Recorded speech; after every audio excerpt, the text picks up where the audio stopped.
வந்து ரெண்டு சுவையான ஆரோக்கியமான ஒரு பாட்டு செய்வோம். தேவையான பொருட்களை எடுத்துக்கொள்ளுங்கள். இதுக்கு தேவையான மாவை வந்து நாங்கள் ரெடி பண்ணுவோம். அரிசி எடுத்து ஊற வச்சு அதை கிரைண்டரில் அரைச்சி அந்த அரிசி மாவோட உளுத்தம்மா மிளகு சீரகம் ஏலக்காய் எல்லாம் சேர்த்து வறுத்தெடுக்கணும். அப்போ தான் பால் போட்டு சுவையாக இருக்கும். எடுத்த மாவில் உப்பு சேர்த்து சுடுதண்ணியில் நல்லா தண்ணி விட்டு உப்பு குழைக்கிற மாதிரி குழைச்சிக்கொள்ளுங்க. உளுத்தம்மா சேர்த்துக்கிறபடியாக நல்ல வாசமாகவும் இருக்கும், சுவையாகவும் இருக்கும். வறுத்த மிளகு சீரகத்தூள் ஏலக்காய் எல்லாம் சேர்த்து நல்ல சுவையாக கொடுக்கும்.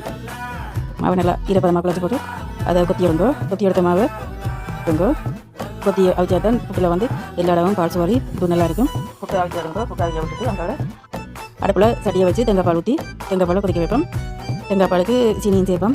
நல்ல திக்கான பால் இருந்தால் நல்லா பால் கொதிச்சு மேலே ஒரு மாதிரி உடம்பு புட்டை போடுவோம். புட்டு வாங்கிட்டு இந்த புட்டை இதுக்க போட்டு நல்லா கிளறுவோம். புட்டுக்கு மேலே பால் நிற்கணும். அப்போ தான் புட்டில் ஊறி வேறு பால் கணக்காக இருக்கும். கொஞ்சம் பால்ண்டா புட்டில் பால் வற்றி சுவை இருக்காது. அதுக்கு இப்படி இருக்கும் பால் இருக்கணும். இதை அப்படி உடனே சாப்பிட்டா பால் அப்படியே புட்டோட சேர்ந்துருக்கும், சுவையாக இருக்கும். ஆற வச்சு சாப்பிட்டா பால்